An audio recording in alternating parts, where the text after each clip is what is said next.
Good Thursday morning, and thank you for joining us here on KARE 11 News Now. I'm Jason Hackett. Let's get to your headlines. This morning, a second teacher at a Hudson elementary school is facing charges for making inappropriate contact with a student. A disturbing new development to a story we've been following for more than a year. Audrey Russo joins us now with details. Abigail Faust resigned from the district last year around the same time fellow teacher Madison Bergman left her post. Bergman was charged with 10 felonies after reportedly describing kissing and touching a fifth grader. At the same time, Faust was being investigated for not disclosing knowledge of this alleged contact. Now, court documents suggest Faust also allegedly had an inappropriate contact with a different fifth grade student. In the criminal complaint we obtained, investigators spoke to the fifth grader in question, who told police the Rivercrest Elementary teacher pushed him up against the wall and kissed him on the cheek. Faust is now facing 4 counts: failure to protect a child, causing mental harm to a child, child enticement, and sexual misconduct by school staff. And we reached out to district leaders who tell us, in part, over the past year, the Hudson School District has strengthened training for staff on professional boundaries with students. You can read the full district statement on KARE11.com. Neither teacher is in custody, and Bergman is awaiting trial. Back to you. Audrey, thank you. Happening right now, Air Canada is starting to cancel several flights, and a full shutdown could happen as soon as this weekend as flight attendants prepare to go on a possible strike on Saturday. Right now, contract talks are stalled over pay. The union representing the 10,000 flight attendants says Air Canada's offer doesn't keep pace with inflation. If the strike happens, 130,000 passengers could be impacted daily, and the airline will lose hundreds of millions of dollars. The airline says canceling flights over the next few days is the best way to minimize pain for customers. We checked MSP minutes ago, and it looks like flights to Canada are going according to schedule. Happening today, the Minneapolis City Council will discuss Mayor Jacob Frey's 2026 budget address. It's estimated to be $2 billion and include a nearly 8% property tax increase. The city says this would increase property taxes for the median value homeowner in Minneapolis by $240 a year. Mayor Frey says the tax increase is necessary to maintain core city services, and the declining value of large office buildings has had a big impact on the city's revenue. With no action, this year's property tax increase was projected to reach 13%. That would have been unacceptable and unaffordable to working families in our city. Now, last year, Mayor Frey's proposed 8.3% property tax levy increase ended at 6.9% in the final budget. The City Council must pass the $2 billion budget by the new year. This morning, a young mother of 2 is out of ICE custody after a federal district judge ordered her release. Antonio Aguilar Maldonado had been detained for nearly a month. The nursing mother, who recently turned 26 while in jail, was arrested by ICE agents on July 17th on her way to work. In 2016, Maldonado left El Salvador and entered the U.S. without documentation on her own as a teenager. Maldonado's attorney says her client, who has no criminal record, was unlawfully detained as her immigration case moves through the courts. This morning, the woman arrested while protesting the federal raids in Minneapolis in June is expected to face a judge. Isabel Lopez is charged with assaulting a sheriff's deputy and federal officers while federal agents were executing search warrants.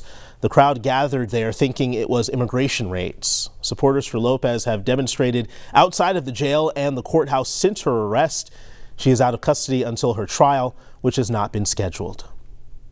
Developing right now, Sartell police say they recovered human remains from a submerged vehicle that may be connected to a decades-old cold case. This is video of investigators diving where that vehicle was found. Overnight, the chief of Sartell police say they pulled a Buick sedan from the 60s out of the water and sent the remains they found with the vehicle to the Midwest Medical Examiner. This morning, President Trump giving a warning to Russian President Vladimir Putin ahead of their face-to-face meeting tomorrow.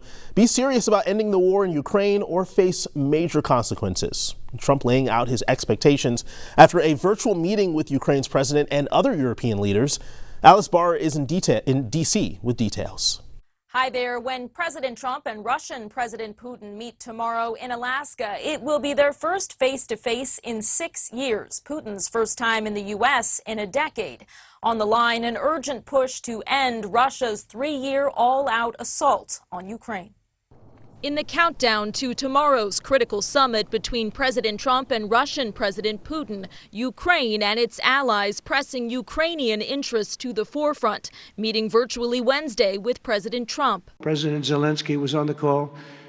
I would rate it a 10, very friendly. The Ukrainian president was not invited to the Putin meeting at a U.S. military base in Alaska, but President Trump says he anticipates a second summit, including Zelensky. I would like to do it almost immediately. Sur le fait que la volonté américaine. The president of France among the European and U.S. officials confirming that President Trump is entering the meeting with the goal of securing a ceasefire.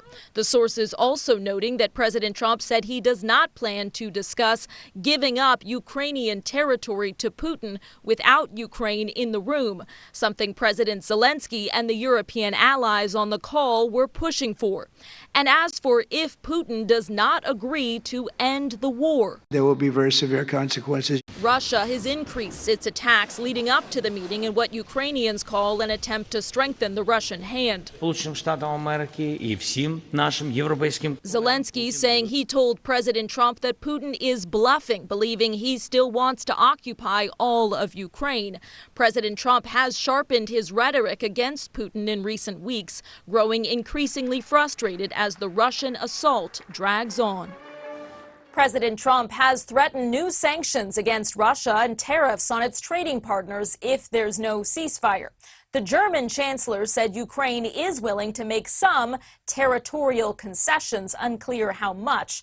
Russia right now occupies about 20% of Ukraine.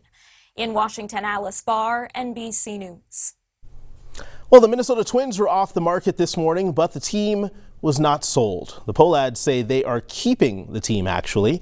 Their pursuits to sell the Twins only lasted 10 months. In a statement from the team, the Pohlad family says they will maintain majority control, but will take on 2 new limited partners. After gutting the roster this year, fans said a potential sale was the one thing they were looking forward to. But no, we've unloaded everybody, and we're stuck with the same nonsense that we started with. I thought when I saw it, I thought it was going to be selling the team, and then I kept reading, and they said they were keeping the team, and I was not in a good mood about that. Really, the end all be all is that we are Minnesota sports fans, and we are cursed.